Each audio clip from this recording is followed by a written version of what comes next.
Goedemiddag, het is 4 uur. Welkom bij Joert. Een fikse onvaring van de middag bij de IFKS-zielerij op het IJsselmar bij Starem. Die hebben binnen 2 mensen verwoenen rekken. De Lietse Lies van de Gasme waard rekken troch de rade roek die het achter het schip Delvaren woer. Een bemanningslid sloeg op boord. 2 man onboord rekken verwoenen om de holle en de skonk. Er vloog er één overboord en ik kreeg dit opsteker in zijn rug en die is afgevoerd nu. En nog eentje met een dik been en een met een schouderblessure en het schip helemaal aan het strand. Nou, daar doe je niet voor. De Lietse Lies is Viers Concierre en het is nog de vraag of ze morgen weer starten kan. Een ramp voor Makkum, zei niet in het dorpsbelang de onkundiging van het vertrek van Gruthandel Bergsma. Omdat de uitbreiding te lang op een wachtje lid, gaat Bergsma naar Frensje.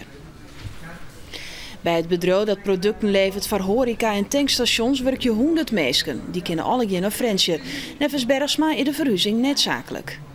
Het pand wordt nou echt te liet. We moeten uitbreiden en aan de andere kant van de dik is op zich rondte. Maar het wacht nou nog op het wijzigen van het bestemmingsplan.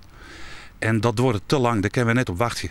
Ja, het is natuurlijk een grote ramp dat zo'n grote werkjouwer fit gaat. Ik denk dat het 12e werkjouwer in Makkum is. Hè? In Frensje krijgt Bergsma in het Jedder meubelfabriek Bielsma 4 keer zo volle rondte.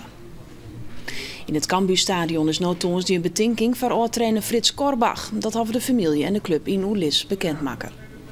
Korbach verstoor juster. Hij waard 66 hier en hier kielkanker. Toonsdionne tussen zoon en Jochen Oeren krijgt de voetbalvrouw de gelegenheid om afscheid te nemen van de markante inwoner van Ljouwert. Ik denk dat het een soort condoleance wordt voor alle vrienden en bekenden. Mensen die in ieder geval Frits een warm hart draaien in de familie. Dat er de mogelijkheid is om afscheid te nemen van Frits. En hoe en waarom, dat wordt mooi met je bekend. Om 5 keer ta promoveerde Korbach met een club naar het hoogste podium, de Eredivisie. In 1990 slagen hem dat in de nijcompetitie met sportclub Heerenveen. De Benedutser wie ook nog trainer bij Harkemasse Boys.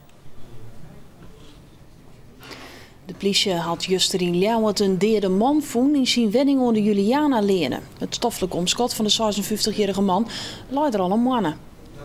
Boorlui wien op onderzoek gingen nadat ze oerlijst van Miggen en Stank hielden. Insecten kwamen uit het huis van het slachtoffer. Zie je hem al een skoft net pensioen? Nee, het was een erg teruggetrokken man en we zagen hem wel af en toe, maar veel contact hadden we ook niet. En wij zijn zelf 2 weken weg geweest op vakantie en we zijn 2 weken weer terug.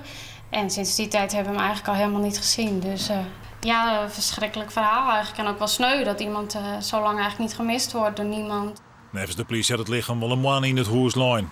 De technische recherche had onderzoek dien en gaat ervan uit dat de man een natuurlijke deerstoorn is. Het Drachterplein in Ljouwert gaat van Joertal in Greven op een scheppen.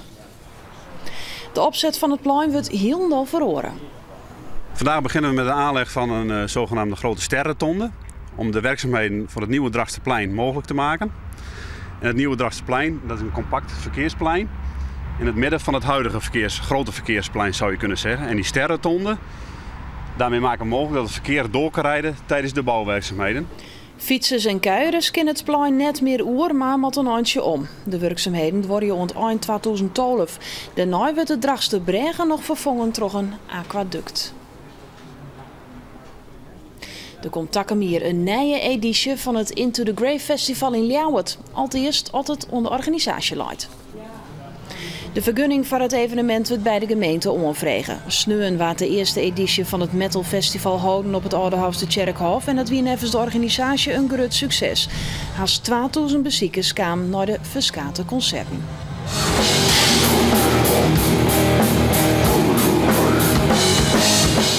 Er waren geen incidenten. Het succes wie nevens de organisatie te danken aan het verskaten aan internationale artiesten, de lege toegangsprijs en het droege waren.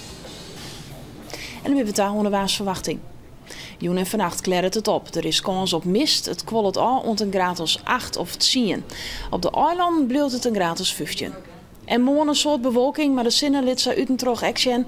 De kinderen liet buiken vallen. De wind is matig rond vrij krachtig en het is maximaal 21 graden. En dan zou je het nieuws in het kwad dadelijk om 6 uur. Dan is Joert er weer. Wens je nog een mooie dag verder.